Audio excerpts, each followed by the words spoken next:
लोकसभा के चुनावी नतीजों के बाद यूपी के सीएम योगी आदित्यनाथ और डिप्टी सीएम केशव प्रसाद मौर्य के बीच अदावत की खबरों की खूब चर्चा हुई। लेकिन अब केशव प्रसाद मौर्य का ऐसा बयान सामने आया है जिसने दोनों नेताओं के बीच किसी भी तरह की तल्खी की अटकलों को खत्म कर दिया है। दरअसल मिर्जापुर में कार्यकर्ताओं को संबोधित करते हुए केशव प्रसाद मौर्य ने योगी आदित्यनाथ की जमकर तारीफ की। डिप्टी सीएम ने कहा कि हमारी डबल इंजन की सरकार स्वतंत्र भारत में सबसे अच्छा काम कर रही है। इसके साथ ही उन्होंने योगी आदित्यनाथ को देश का सबसे अच्छा मुख्यमंत्री भी बताया। केशव मौर्य का यह बयान ऐसे वक्त पर आया है जब यूपी के मुख्यमंत्री योगी आदित्यनाथ से उनके मतभेद की खबरें सुर्खियों में रहीं। कयास और अटकलें यहां तक लगाई जा रही थी कि यूपी की बीजेपी सरकार में बड़ा बदलाव हो सकता है। इन चर्चाओं ने तब और जोर पकड़ा जब बीते महीने 14 जुलाई को लखनऊ में बीजेपी राज्य कार्यकारिणी की बैठक में दोनों नेताओं ने प्रदेश में लोकसभा में बीजेपी के खराब प्रदर्शन की अलग अलग वजह गिनाई थी।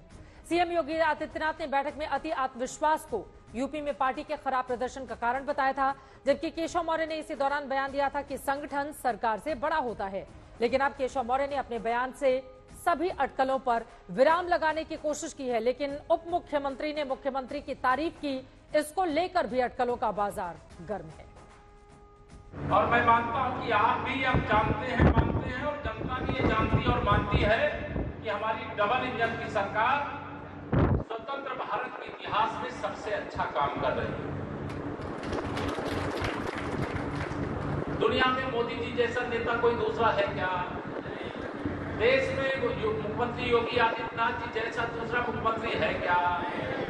तो जब देश का नेता हमारा दुनिया का सबसे शक्तिशाली, प्रभावशाली और प्रदेश के हमारे मुख्यमंत्री जब पूरे देश के मुख्यमंत्रियों की तुलना होती है उसमें सबसे अच्छा काम उनकी अगुवाई में किया जा रहा है, तो पीछे होना चाहिए कि आगे होना चाहिए?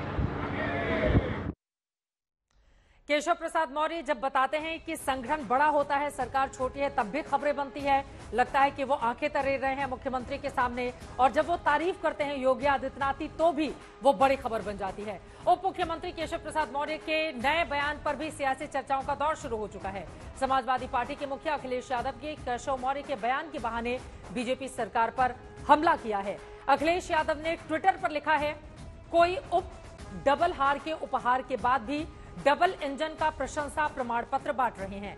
अगर माननीय सही काम कर रहे होते तो दो उप मुख्यमंत्री की क्या जरूरत पड़ती?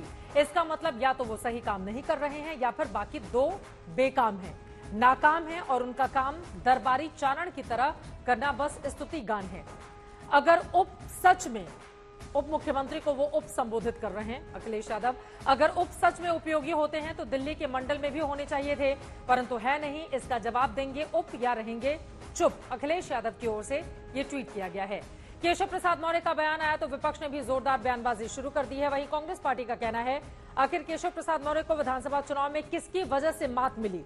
तो समाजवादी पार्टी कह रही है कि केशव प्रसाद मौर्य को कुर्सी तो मिली नहीं, अब वो स्टूल बचाने की कोशिश में लग गए हैं।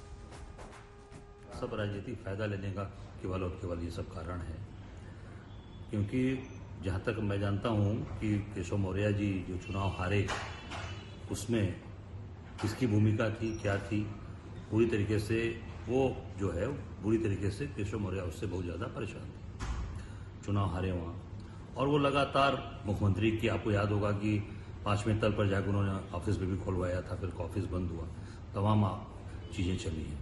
ये केवल और केवल लोकसभा चुनाव का डर है। लोकसभा में जो बुरी तरीके से ये लोग हारे हैं, अभी आप सामने उपचुनाव हो रहा है, ये सब खेल उपचुनाव तक का है।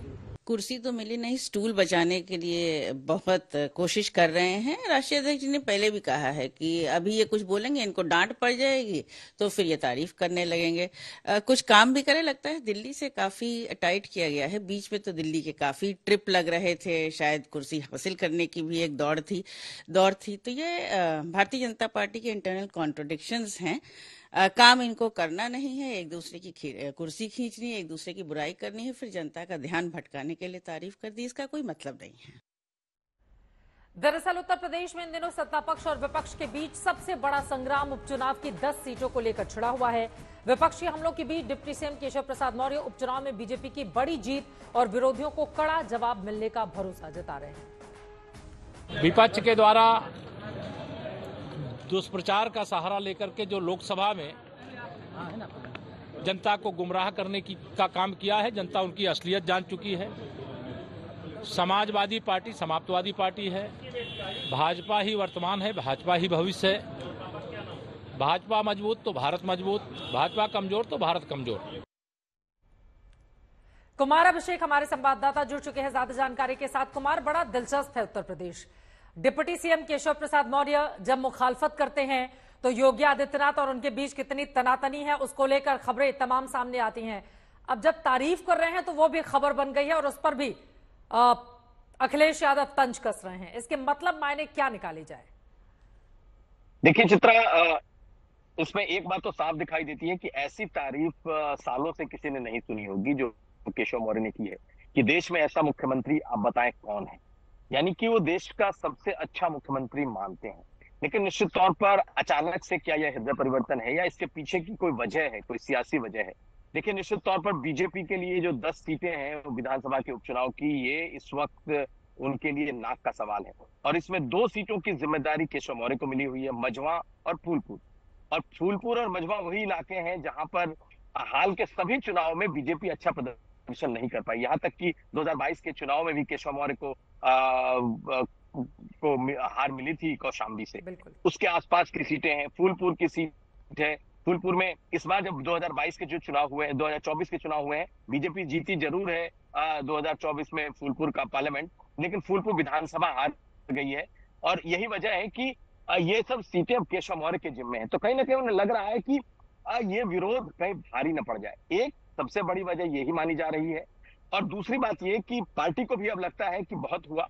दोनों के नेताओं के बीच जितने विवाद आने थे चुनाव के बाद, हार का जितना ठिकरा फोड़ा जाना था, ये सब कुछ हो गया और अब दोबारा से पटरी पर लाया जाना है। और इसी वजह से आप देखेंगे हाल के समय में दिल्ली दौरे खूब हुए। कहीं ना कहीं पर्दे के पीछे से इस बात की कोशिश हुई है कि दोनों नेताओं को कम से कम एक पेज पर अब आना चाहिए, रहना चाहिए। और शायद यही वजह है कि आप इस तरीके का हृदय परिवर्तन या बदलाव आप देख रहे हैं चित्रा। लेकिन ये हृदय परिवर्तन क्या फायदा पहुंचाएगा, ये भी बड़ा सवाल है, क्योंकि हाल ही में हमने देखा था कि संगठन और सरकार को लेकर किस तरह के बयान सामने आ रहे थे और यही कारण है कि अखिलेश यादव उप कहकर तंज भी कस रहे हैं।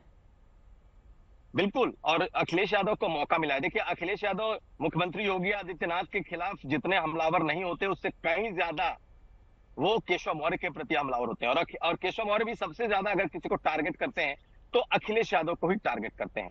ऐसी स्थिति में जिस तरीके से ये बयान आया है और पूरा का पूरा विपक्ष एक तरीके से पिल पड़ा है केशव मौर्य पर कि ये क्या हुआ और क्यों हुआ, बाकायदा इसके पूरे एनालिसिस की जा रही है कि आखिर ऐसा क्या हुआ कि केशव मौर्य ने इस तरीके के बयान देने शुरू किए हैं। तो निश्चित तौर पर अब इस तरह के ट्वीट, इस तरह की आलोचनाएं उन्हें झेलनी होंगी, क्योंकि अभी ज्यादा वक्त नहीं हुआ है जब उन्होंने इस सरकार और संगठन की बात उठाई थी। और सरकार और संगठन की बात वो आज भी उठाने से नहीं चूकते, लेकिन हाल के समय में ये नहीं दिख रहा है। एक बात और आपको छोटी सी बता दूं कि पिछले 2-3 दिनों में, चाहे 14 अगस्त से देख लीजिए, 15 अगस्त, उसके बाद से मुख्यमंत्री योगी आदित्यनाथ के साथ दोनों डिप्टी सीएम थोड़े सहज दिखे हैं। विभाजन त्रासदी का जो कार्यक्रम था उसमें भी हाथ पकड़ के एक दूसरे के साथ खड़े दिखाई दिए और अटल जी के भी कार्यक्रम पे दिखाई दिए। तो कुल मिलाकर कहीं ना कहीं बैकग्राउंड में कुछ पीछे, पर्दे के पीछे कुछ चीजें ऐसी हुई हैं जो अब दोनों को साथ ला रही हैं, एक पेज पर ला रही हैं।